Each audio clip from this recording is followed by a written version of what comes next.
사도행전 11장 27절입니다. 사도행전 11장 27절입니다. 그때에 선지자들이 예루살렘에서 안디옥에 이르니 그 중에 아가보라 하는 한 사람이 일어나 성령으로 말하되 천하가 크게 흉년 들리라 하더니 글라우디오 때에 그렇게 되니라. 제자들이 각각 그 힘대로 유대에 사는 형제들에게 부주를 보내기로 작정하고 이를 실행하여 바나바와 사울의 손으로 장로들에게 보내니라. 30절 말씀까지 공독하겠습니다. 사도행전 11장 27절에서 30절에 이르는 이 본문에는 여태가 우리가 살펴본 바와 같은 사도행전에서 우리가 추적한 그런 줄거리에서 벗어나 보이는 사건이 기록되고 있습니다. 말씀이 어떻게 흥왕했는가? 믿는 사람들이 어떻게 더 많아졌는가? 하나님께서 어떻게 제자들과 믿는 사람들의 손을 통하여 큰 일을 이루셨는가? 어떻게 그들이 세상의 시험과 핍박을 극복하고 있었는가 하는 기록들은 없고, 느닷없이 천하가 크게 흉년 들리라 하는 아가보라 하는 선지자의 예언과 그 일이 실제로 있었다 하는 그런 내용이 27절에서 30절 사이에 기록되어 있습니다. 이 기록은 가장 중요하게는 하나님이 역사와 세상의 주인이시다 하는 것을 나타내기 위하여 기록하고 있습니다. 하나님이 이 세상을 만드셨고 이 세상의 주인이시고 우리 모든 인간의 주인이시고 또 역사를 친히 주관하시는 역사의 주인이시다 하는 걸 우리가 믿습니다. 그러면서도 우리가 실제로 신앙생활을 해보면 이 말이 갖는 뜻을 생각보다 적용을 잘 못하는 것이 신자들의 현실입니다.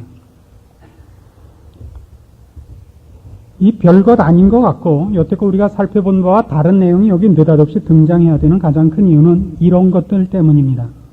여러분, 사도행전을 전체적으로 다시 한번 생각을 해보기로 하십시다.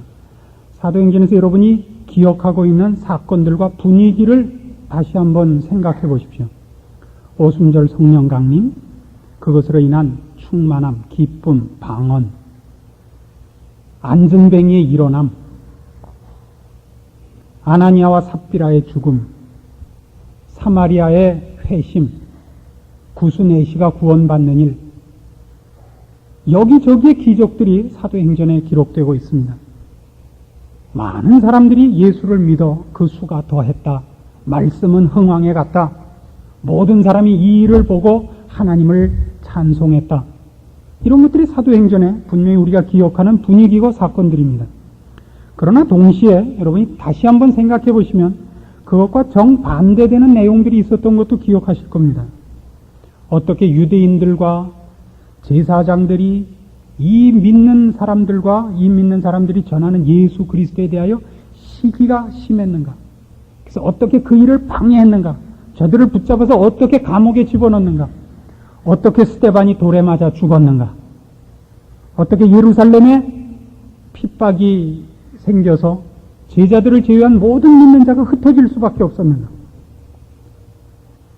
어떻게 믿는 사람들이 쫓아다니면서, 믿는 사람들이 쫓아다닌 게 아니죠. 유대인들이 쫓아다니면서 사도 바울을 방해했는가?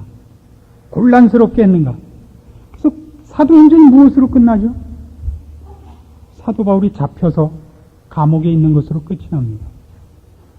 말하자면 우리가 쉽게 생각하는 바와 같이 말씀이 흥왕하고 기적이 일어나고 주를 믿는 사람들의 이 믿는 바 그 감동이 크면 클수록 세상이 변하고 약화될 것이라는 우리가 갖기 쉬운 생각은 사도행전은 아무 곳에도 그런 약속도 그런 사실도 기록된 것이 없습니다. 그러니 이게 얼마나 우리한테는 그 자연스러운 발상이냐 하면요. 여러분, 어려운 일이 생기기만 하면 맨 처음에 기도하러 올 때 어떤 태도로 뛰어오느냐 하면 억울합니다 하는 마음으로 뛰어오죠. 그렇죠? 옆 사람 쳐다볼 거 뭐 있어요? 자기 어려우면서. 하나님 이렇게 열심히 믿어드렸는데 이러시깁니까? 이 신자들이 하는 기도의 제일 절박한 시작입니다. 그저 울며 불며 고무신 거꾸로 신고 교회에 뛰어들어와서 하는 게 하나님 이럴 수가 있습니까? 전 속았습니다. 근데 이럴 줄 알았으면 안 믿어드리는 건데 11조 다 도로 내놔요. 이런 태도로 뛰어들어온 거예요. 기껏 믿어드렸더니 기껏 거짓말 안 하기로 하고 사기치지 않기로 하고 악하게 살지 않고 정직하게 살기로 시작했더니 결과가 이거예요.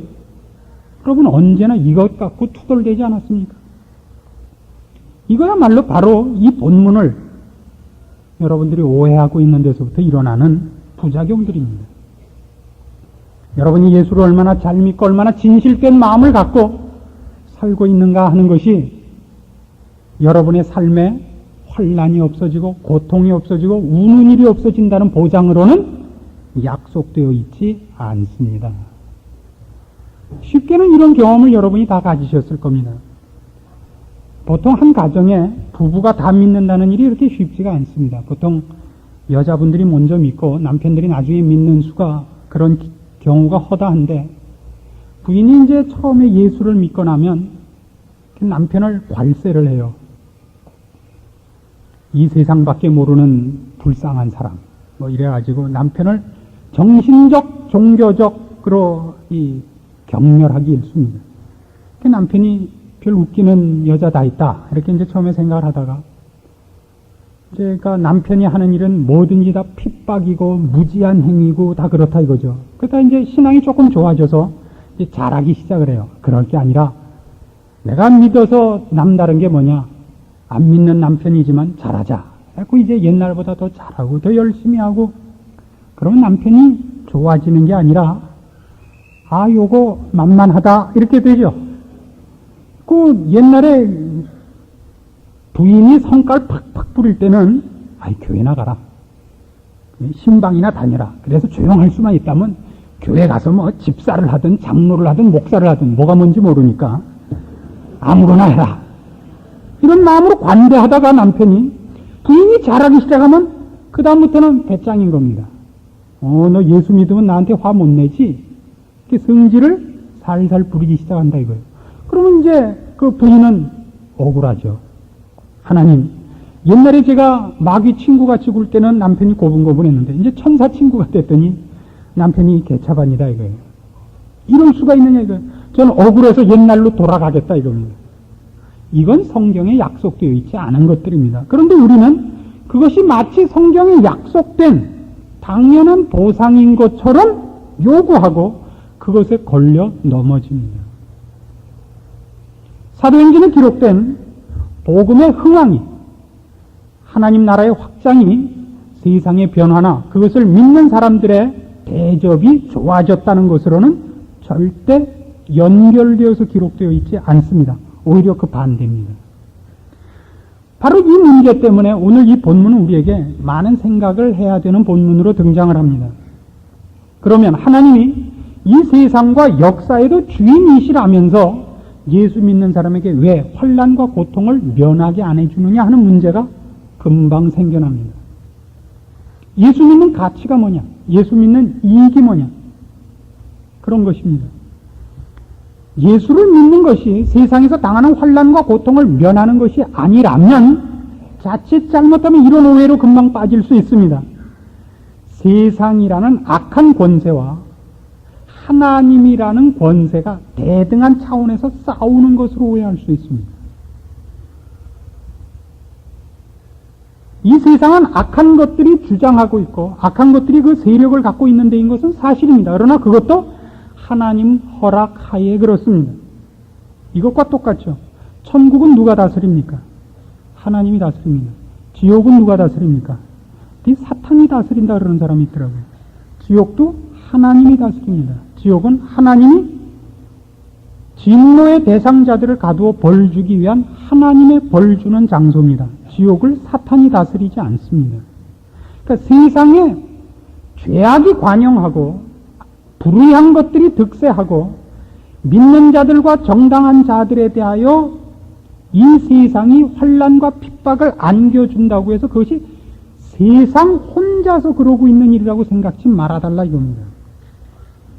세상은 분명히 악한 자들이 득세하며 공중 권세 잡은 자들이 세력을 잡고 있는 것은 사실이지만 그들이 그래서 독자적인 행동을 하되 그 반항하는 세력과 권위가 하나님과 대등하다는 뜻은 아닙니다. 그것이 오늘 본문에서 꼭 기억해야 되는 겁니다. 흉년이 듭니다. 이 흉년이 예언된다는 것은 그것이 우연히 일어나는 것이 아니며 하나님 몰래 일어나는 것이 아니며 하나님 제가 아래 일어난다는 일입니다. 하나님은 흉년과 악한 일, 죄악된 일의 근거자가 아니십니다. 그러나 하여튼 이런 일이 일어나도록 하는 악한 세력의 활동을 어쨌든 여기서 허락하고 계십니다. 놔두고 계십니다. 이것 때문에 악한 세력과 선한 세력이 대등한 세력이라고 믿지 말아야 됩니다. 조금 이따 결론 부분에 가서 이것이 왜 중요한가 하는 것과 만날 것입니다. 더 중요한 것, 먼저 해결해야 되는 건 이겁니다. 우리한테 금방 일어나는 질문. 그러면 왜 하나님이 이런 악한 것들을 허락하시는가 하는 겁니다. 왜 예수 믿는 사람들을 이 세상에서 잘 살고 평안하게 놔두시지 않느냐 하는 것입니다. 근데 중요한 답이 있습니다. 여러분, 구원이라는 것은 고통을 면하게 하자는 싸움은 아닙니다. 물론 천국은 우리가 이런 곳으로서 묘사하고 소망합니다.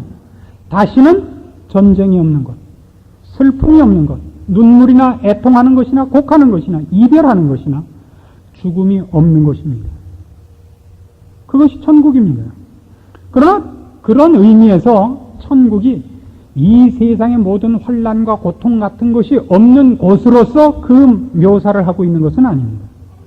천국에 해하는 것이나 상하는 것이나 죽음이나 고통이나 슬픔이 없다고 얘기하는 것은 거기가 거룩하고 의로운 것이라는 것의 부정적인 표현입니다.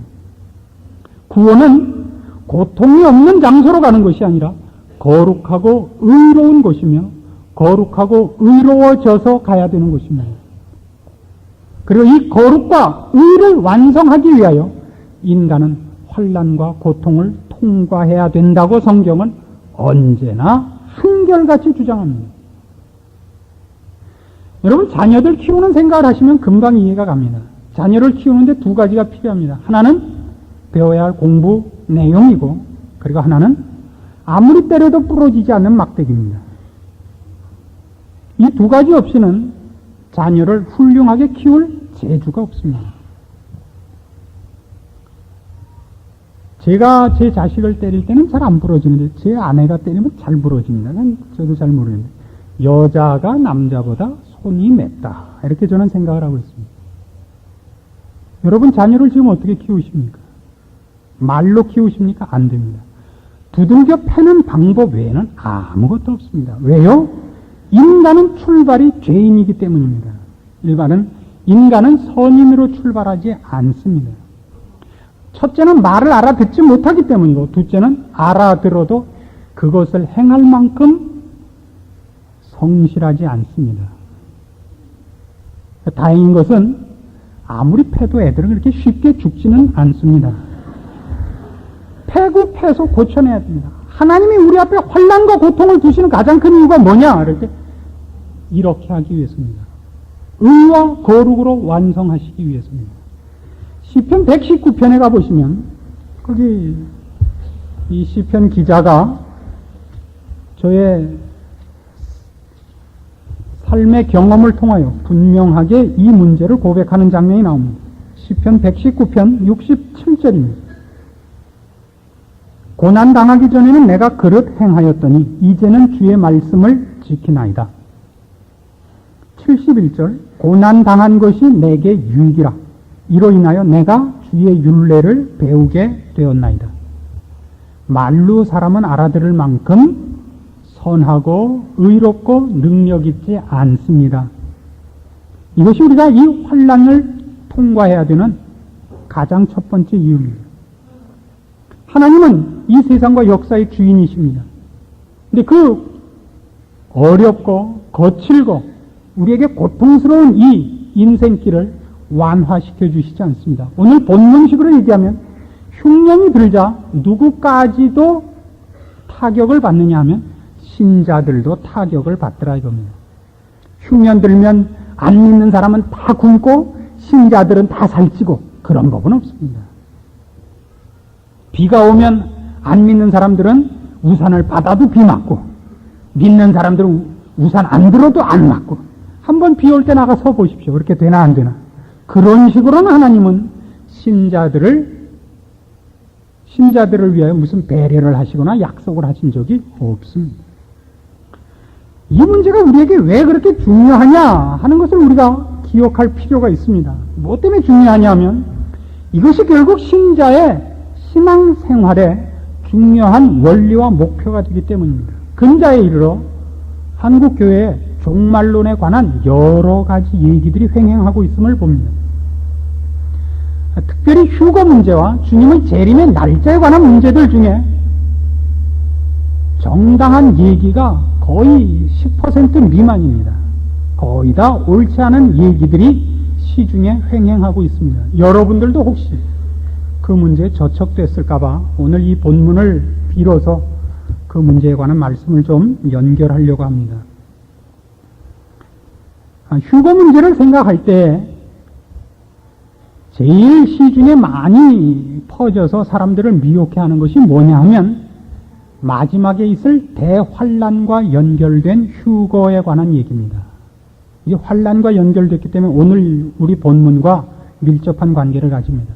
그 휴거가 마치 환란을 면하는 특별한 하나님의 배려인 것처럼 소개되는 것은 성경의 전체 흐름과 맞지 않습니다. 그러니까 신자는 환란을 면하기 위해서 천국을 가거나 고통을 면하기 위해서 휴거를 당하지 않습니다. 천국에는 거룩하고 의로워져서 들어가며 거룩하고 의로우시고 우리를 사랑하시는 주님을 만나러 갑니다. 주님은 천국을 그의 자녀들과 백성들을 불러 영원토록 주와 함께 살게 하고자 만드셨으며 거기에 들어가는 여러 가지 조건 중에 하나가 죄인된 사슬로부터 우리를 꺼내는 십자가와 보혈을 허락하시고 그리고 이 세상을 사는 동안에 겪는 여러 가지 이 어려운 인생살이 속에서 경건해지며 거룩해지며 흠이 없어져 주를 닮은 자로 완성되어 거기에 오도록 의도되고 있습니다. 그러나 이 휴거 문제가 뜻밖에도 마지막에 있을 대환란, 어떤 극심한 공포의 한 기간 동안을 신자들만은 주님의 특별한 간섭으로 모면한다는 것으로 신앙의 중요한 목표가 되어 있는 것은 신앙의 가장 중요한 원리, 십자가의 메시지가 약화되는 것으로 여러분을 오도합니다. 이건 마치 뭐와 같으냐 하면요, 많은 세상 사람들, 자연인들이 갖는 신앙관하고 같습니다. 자연인들이 갖는 종교적 본능은 두 가지 공통된 종교적인 본능을 가집니다. 하나는 종교라는 것이 초월을 그 중심 내용으로 한다는 생각과 그 다음에 하나는 신의 진노를 면하는 것이 그들의 종교의 중요한 내용이 됩니다. 그러니까 기독교를 제외한 모든 종교들이 이 두 가지 내용을 그 근간으로 이루고 있습니다. 기독교 신앙이라는 그렇지 않습니다. 하나님을 두려워할 하나님으로 믿지 않습니다. 너희는 종의 영을 받지 아니하고 무슨 영을 받았다고요? 양자의 영을 받았습니다. 너희는 다시 두려워하는 종의 영을 받지 아니하고 양자의 영을 받았으므로 아바 아버지라 부르짖느니라. 우리에게 일어나는 모든 일은 하나님이 결국 나의 이익을 위하여 나에게 복 주시려고 나를 사랑하심으로 나를 불쌍히 여기사 나에게 일어나게 하는 일이다라는 것이 신자가 갖는 하나님에 대한 굳은 믿음입니다. 혹 내가 천하없는 죄를 졌다 할지라도 그래서 세상의 모든 일을 갈고 나를 향하여 손가락질을 한다 할지라도 하나님만은 나를 영접하신다라고 믿는 것이 신자가 갖는 빼앗길 수 없는 확신입니다. 이 세상이 두 쪽이 나고 네 쪽이 나고 무슨 원자탄이 15번을 폭발을 해서 온 세상이 진토가 돼서 백골이 진토가 돼서 넋이라도 있고 없고 간에 하나님은 언제나 내 편입니다. 이걸 믿으십니까? 여기서 속지 마십시오. 어느 쯤에 우리는 하나님이 무서워졌고 세상이 종막을 향해서 가면서 어려워질 거라는 것이 하나님이 나를 보호하고 사랑하는 것보다 더 무서운 관심사가 되고 말았습니다. 그래서 어떻게 살아있는 동안 거룩해지며 주를 닮아가며 의로운 사람으로 나를 갈고 닦는 경건의 연습을 해야 할 것인가라는 성실한 자세로부터 어떻게 하면 고통을 면하느냐 하는 이상한 사행심이 조장되고 있다 이겁니다. 그래서 많은 신자들이 여기 우르르 저기 우르르 쫓아가서 어떻게 하면 그 날에 대환란이 닥치는 날에 매한 맞고 고통 안 당하고 울지 않고 편안한 자리에 가서 이 환란과 고통을 면할 것이냐에 모든 시선을 쏟아서 뭘 안 하고 있다고요? 성실한 신자로서의 오늘의 삶을 안 하고 있습니다. 데살로니가 전서 4장에 가시면 바로 지금 말씀드린 그 내용에 대한 설명이 나옵니다. 신약성경 332페이지 데살로니가 전서 4장 13절입니다. 우리 그 내용을 확실히 보기로 하십시오.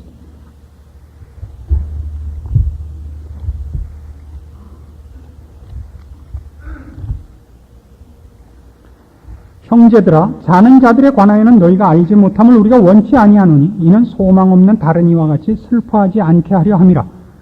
우리가 예수에 죽었다가 다시 사심을 믿을진데 이와 같이 예수 안에서 자는 자들도 하나님이 저와 함께 데리고 오시리라. 우리가 주의 말씀으로 너희에게 이것을 말하노니 주 강림하실 때까지 우리 살아남아 있는 자도 자는 자보다 결단코 앞서지 못하리라. 주께서 호령과 천사장의 소리와 하나님의 나팔로 친히 하늘로 쫓아 강림하시리니 그리스도 안에서 죽은 자들이 먼저 일어나고 그 후에 우리 살아남은 자도 저희와 함께 구름 속으로 끌어올려 공중에서 주를 영접하게 하시리니 그리하여 우리가 항상 주와 함께 있으리라. 여기 17절 말씀이 그 휴거입니다. 살아남은 자들이 어느 날 구름 속으로 들림을 받는다 이겁니다. 공중 들림을 받는다 이거죠. 이건 이 내용이 갖는 분명한 내용은 이겁니다. 지금 먼저 죽어서 잠자는 자들은 영혼은 주의 품에 가 있을 때 육신은 땅에 썩어져서 영혼과 육체가 분리된 상태에 있습니다. 그들이 주님이 다시 오는 날 그 육체가 변화되어 부활합니다. 그 모습 그대로 부활하는 게 아니라 그 살아있던 육체로가 아니라 변화된 몸으로 부활하여 원래 주님의 품에 가 있었던 영혼과 합쳐 주를 만날 것입니다. 그때 우리 살아있었던 사람들은 죽었다가 변화하는 것이 아니라 살아있는 이대로 이 몸이 변화할 것입니다. 그래서 공중에 가 주를 만날 것입니다. 왜 공중에 가서 만나고 땅에서 만나지 않느냐 그러면 이 땅은 없어질 것이기 때문에 그렇습니다. 주께서 이 땅을 없애시고 지금 이 지구를 없애시고 새로운 하늘과 땅을 만드십니다. 그 새로운 하늘과 땅도 여기같이 자연계고 물질계일 겁니다. 그걸 잊지 마십시오. 그것도 먹는 게 있고 그것도 무슨 바다가 있고 그렇습니다. 여러분 좋아하시는 거 거기 다 있을 겁니다. 아마 바둑도 있고 그 모르긴 몰라도 당구도 있지 않을까 싶습니다. 걱정 허덜 마십시오. 그 문화가 있다고요. 그 여기서 얘기하는 공중들림이라는 것이 마치 이 땅에 있으면 다 같이 진흙구렁이에 빠질 것인데 구름이 올라가 있어서 로얄 박스에서 구경하고 있는 자리에 가는 이런 개념은 아닙니다. 지금 그런 날이 분명히 온다 이겁니다. 휴거라는 것은 무슨 모든 신자들 중에 어떤 신자에게만 돌아오는 어떤 혜택, 특별한 혜택이 아닙니다. 우리 모두가 그때까지 죽지 않고 주님 오실 때까지 죽지 않고 있었으면 그렇게 당할 것이고 죽었으면 죽은 자리에서 부활할 겁니다. 누가 더 잘났냐? 여기서 뭐라 그래요? 살아남은 자들이 죽은 자들보다 결단코 앞서지 않는다고요. 죽었다고 해서 손해보지 않고 살아있다고 해서 더 잘났지 않았다고요. 문제는 나중 태어난 사람이 휴거하는 거죠. 뭐 그때까지 안 죽고 있었을 거니까. 먼저 태어나서 먼저 돌아가신 분들은 그때 죽었던 몸이 변화해서 부활할 것이고 그럼 우리가 나중에 살아서 휴거를 당하면 우리가 그럼 아브라함보다 낫고 다윗보다 낫고 모세보다 낫단 말이에요. 저야 낫지만 여러분이 낫단 말이에요. 아닙니다. 휴거라는 것은 무슨 잘난 사람에게만 돌아가는 어떤 특별한 혜택이 아닙니다. 문제는 이 얘기를 무엇과 연결한다고요? 대환란과 연결해서 신앙의 중요한 소망을 주를 만나는 것, 거룩한 주 앞에 거룩한 자로 서는 것으로부터 고통을 면하는 것으로 사람을 살짝 끌어내린 데 문제가 있습니다. 그래서 뭘 하고 싶어집니까? 신자로서 거룩한 신앙 싸움을 하는 데서부터 어디를 쫓아가서 휴거 티켓 하나 사는 사람으로 바꿔놨지 않았습니까? 이게 문제입니다. 이 마지막 때에 관한 얘기를 이것과 연결해서 조금 더 봅시다. 데살로니가 전서 5장 1절 이하를 봅시다. 마지막 때에 관해서도 그렇습니다. 형제들아, 때와 시기에 관하여는 너희에게 쓸 것이 없음은 주의 날이 밤에 도적같이 이룰 줄을 너희 자신이 자세히 알미라. 저희가 평안하다 안전하다 할 그때에 잉태된 여자에게 해산 고통이 이름과 같이 멸망이 호련히 저희에게 이르리니 결단코 피하지 못하리라. 형제들아, 너희는 어두움에 있지 아니하며 그날이 도적같이 너희에게 임하지 못하리니 너희는 다 빛의 아들이요 낮의 아들이라. 우리가 밤이나 어두움에 속하지 아니하나니 그러므로 우리는 다른 이들과 같이 자지 말고 오직 깨어 근신할지라. 자는 자들은 밤에 자고 취하는 자들은 밤에 취하되 우리는 낮에 속하였으니 근신하여 믿음과 사랑의 흉배를 붙이고 구원의 소망의 투구를 쓰자. 요즘 그 종말론에 관한 얘기 중에 이 휴고에 관한 얘기와 그 다음에 특히 나쁜 소문, 몇 년도에 오신다. 1992년도에 온다는 얘기까지 있습니다. 가장 짧은 예언은 제가 보증을 하죠. 92년엔 분명히 안 오십니다. 99년에 온다는 얘기도 한참 있었죠. 글쎄요. 제가 보기엔 아직은 아니신 것 같습니다. 언제 온다는 얘기를 하는 것은 보통 다 이단입니다. 주님도 회피하신 답입니다. 그는 영적으로 교만한 것이고 절대 해서는 안 되는 예언입니다. 절대 해서는 안 되는 예언입니다. 성경이 하지 않도록 못을 받고 있습니다. 재밌는 건 이겁니다. 주님이 다시 오시는 날을 예언하는 사람들이 근거로 드는 구절이 여기 있습니다. 4절 보십시오.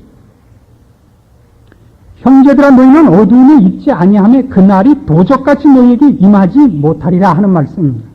그래서 신자들에게는 그 날이 알려졌다 이겁니다. 그렇지 않습니다. 왜 안 그런가 하는 얘기를 보십시다.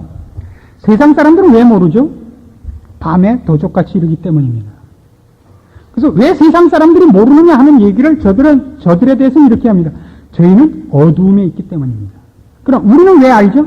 우리는 낮에 속했기 때문입니다. 이게 무슨 뜻일까요?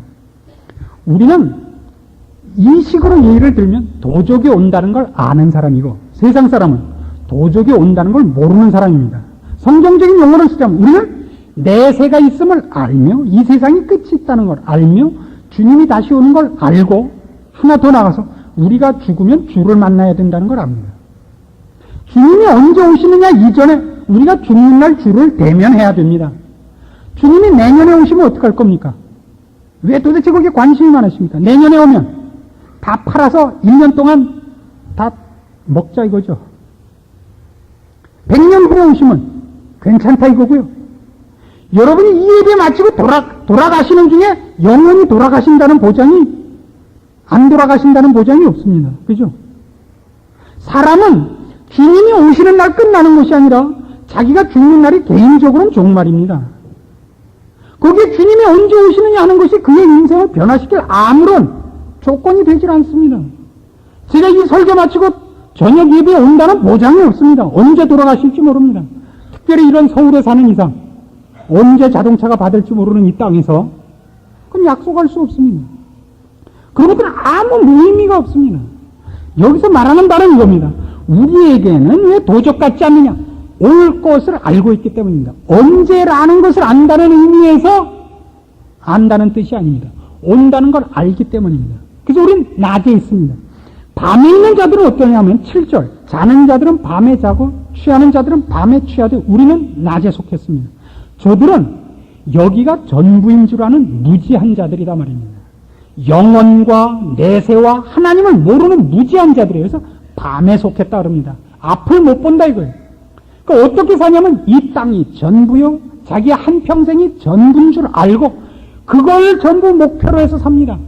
내세를 준비하지 못하면 영혼을 준비하지 못합니다. 그러나 우린 다릅니다. 이게 낮에 속했다는 말이고 도적같이 임할 수 없다는 말입니다. 우리는 준비합니다. 언제를 준비하는 것이 아니라 내세를 준비하는 겁니다. 그것이 종말론입니다. 여러분이 언제 죽든지 언제 주를 만나든지 주께서 오셔서 여러분이 주를 만나게 되든지 간에 여러분이 해야 할 일은 언제가 아니라 언제 오셔도 괜찮을 사람으로의 준비입니다. 재산을 어떻게 처분하느냐가 아니라, 그렇죠? 영적으로 여러분이 하나님 앞에 거룩하고 의로운 사람으로 매일매일을 쌓아가며 훈련하며 깊어져야 되는 싸움밖에 없습니다. 누가 얘기한 것 같이 내일 세상에 종말이 온다 할지라도 오늘 성경 한 구절을 읽겠다. 그렇게 되셔야 되는 겁니다. 이것이 성경이 얘기하는 종말관입니다. 그리고 이 세상이 이렇게 악하고 믿는 자들을 핍박하되 주님께서 놔두시는 이유입니다. 우리는 거룩해져야 되기 때문입니다. 그것이 내세를 준비하고 영원한 나라를 준비하는 우리에게 필요한 것이기 때문입니다. 그 어디에나 그런 기록이 나옵니다. 계시록 3장으로 가보시겠습니까? 요한계시록 3장 라오디게아 교회에 보낸 편지입니다. 17절 보십시오.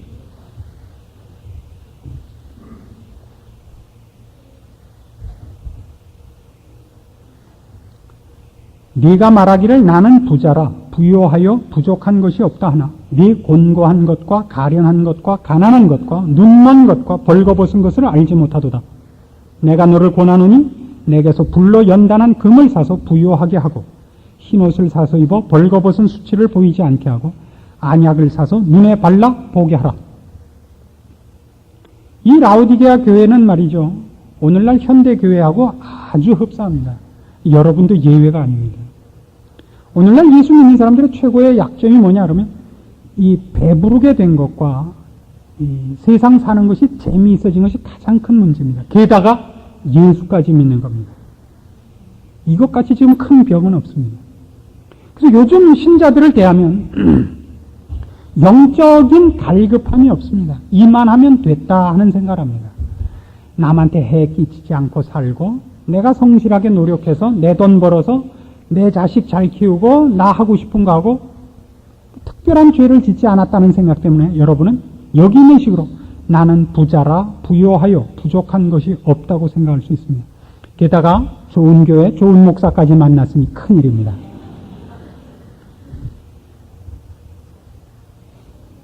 그러나 성경은 뭐라고 그들을 꾸짖느냐 하면 네 곤고한 것과 가련한 것과 가난한 것과 눈먼 것과 벌거벗은 것을 알지 못한다 합니다.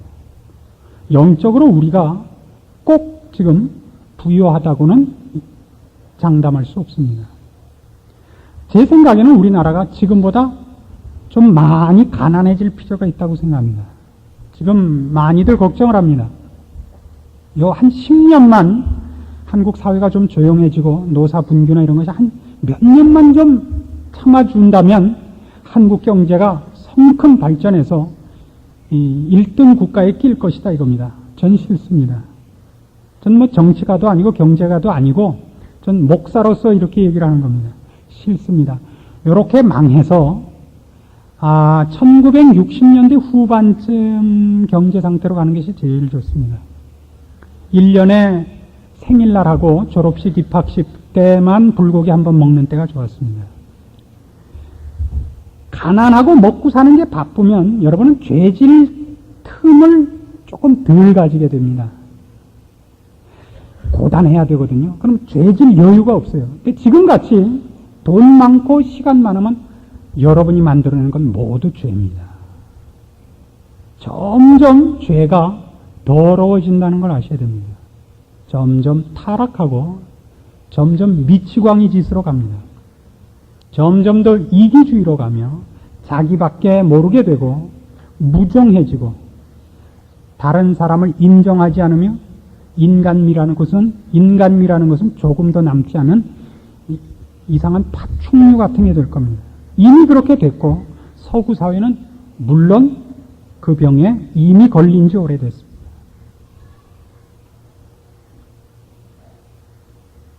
여러분들이 지금 자신하고 있는 것은 세상에서 자신할 것이지 하나님 앞에서 자신할 수 있는 것은 몇 개 가지고 있지 않을 것이다. 이렇게 제가 사려됩니다. 여기서 돌이키셔야 됩니다. 이걸 물어보면 분명하죠. 여러분 일주일 동안 생활하면서 얼마나 간절히 주를 찾을 일이 있습니까? 옛날엔 배고파서라도 주를 찾았습니다. 지금은 주를 찾을 일이 없습니다. 이것만큼 심각한 건 없습니다. 그러니까 사람 하나 망치려면 건강하게 해주고 돈 주면 잠깐이면 망합니다. 한 석 달이면 망합니다. 오래 갈 것도 없습니다. 어느 나라를 막론하고 가난해서 망한 나라가 없습니다. 부유해서 망한 나라는 수도 없이 많습니다. 우리는 지금 이런 의미에서 가난할 것입니다. 여기 있는 식으로 얘기해서 너에게 불로연단한 금이 있느냐 이겁니다. 너희가 흰옷을 입었느냐 이겁니다. 여러분 지금 뻘겋고 퍼렇고 얼룩덜룩한 옷 말고 이 영적으로 거룩한 옷을 여러분 이 갖고 있느냐 하는 것입니다. 이것을 입어야 됩니다. 불로연단한 금, 흰옷. 이런 것을 위해서 하나님은 우리에게 원치 않지만 환난을 주실 수밖에 없다 그럽니다. 19절 보십시오. 무릇 내가 사랑하는 자를 책망하여 징계하노니 그러므로 네가 열심을 내라 회개하라. 이제 어떻게 생각하십니까? 여러분이 이 겪어 나가시는 인생살이에서 여러분이 직면하시는 모든 어려움들은 여러분에게 복된 것이라는 걸 인정하시겠습니까? 그걸 인정하셔야 됩니다. 처음에도 말씀드린 것 같이 하나님은 늘 우리 편이십니다. 내가 만나는 어떤 사건, 어떠한 일도 내 잘못으로 인하여 일어난 일이라 할지라도 하나님은 그것을 우리의 죄과대로 우리가 행한 대로 갚지 아니하십니다. 우리의 잘못을 꾸짖으시되 고치게 하려고 꾸짖으시며 매를 대시되 우리를 좋게 하려고 매를 드시는 분입니다. 그리고 우리에게 나쁜 버릇, 미련한 것, 무지한 것을 쫓아내기 위해서는 하나님은 할 수 없이 이 곤고한 인생을 우리에게 요구하실 수밖에 없는 것입니다. 하나님은 세계와 역사의 주인이십니다. 물론 우리 개개인의 인생의 주인이십니다. 여러분 지금 사는 모습 가운데서 고통받으시는 분이 있습니까? 어려운 분이 있습니까? 잘된 일입니다. 감사할 줄 아십시오.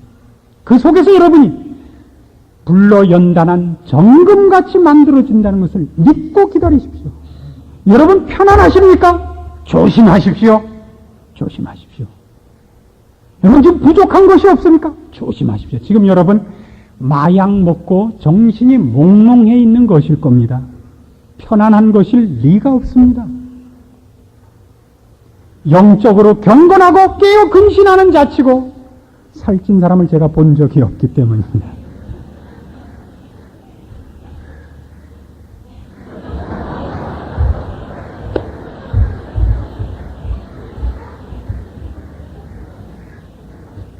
오늘날 기독교 신앙은 반대하는 핍박과 환난으로가 아니라 이 마약으로, 이 평안함으로 완전히 수렁에 잡아넣습니다. 여러분이 거룩하고 의로운 사람으로 부름을 받고 있고 그리스도의 장성한 분량이 충만한 데까지로 요구받고 있다는 걸 한시도 잊지 마십시오. 깨어 근신하여 기도하십시오. 자기를 저 복종케 하며 경건을 연습하는 일을 위하여 어금니를 물고 일어서셔야 됩니다. 어린아이같이 밤낮 징징거리고 먹고 살만 쪄 굴러다니지 마십시오. 하나님이 우리의 인생과 이 역사와 세계의 주인이 되사 우리를 벌받는 자리에 누워있지 않게 하시고 깨어 일어나 주께서 복 주시는 자리로 인도하시고 잡아 끄시고 매를 때리시고 각성케 하신다는 것을 인하여 감사하시고 충성된 마음으로 그 뒤를 쫓기로 결심하십시오. 기도하십시다. 하나님 아버지 은혜를 감사합니다. 우리의 우리 된 것이 십자가로 말미암았은즉 우리가 결국 가서 설 자리도 거룩하고 의로운 주님이 원하는 영광된 자리일 것을 믿습니다. 이 일을 위하여 주께서 우리에게 요구하시는 모든 인생길을 거쳐 우리의 신앙이 불로 연단한 정금같이 될 것과 우리가 흰옷으로 갈아입을 것을 믿나이다. 그 믿음이 우리를 오늘 사는 이 하루하루를 순간순간을 믿음으로 싸우는 싸움이 되게 하시고 주를 믿는 믿음으로 인내하는 싸움이 되게 하시며 주의 말씀이 우리에게 응해지는 것을 기다리는 소망의 싸움이 되게 하시옵소서. 부디 사망의 잠을 자며 편안하다 편안하다 하는 세상의 것을 물고 헛된 욕망 속에 자신을 침잠시키는 미련한 자리에 누워있는 자들이 없게 하여 주시옵소서. 예수님의 이름으로 기도합니다.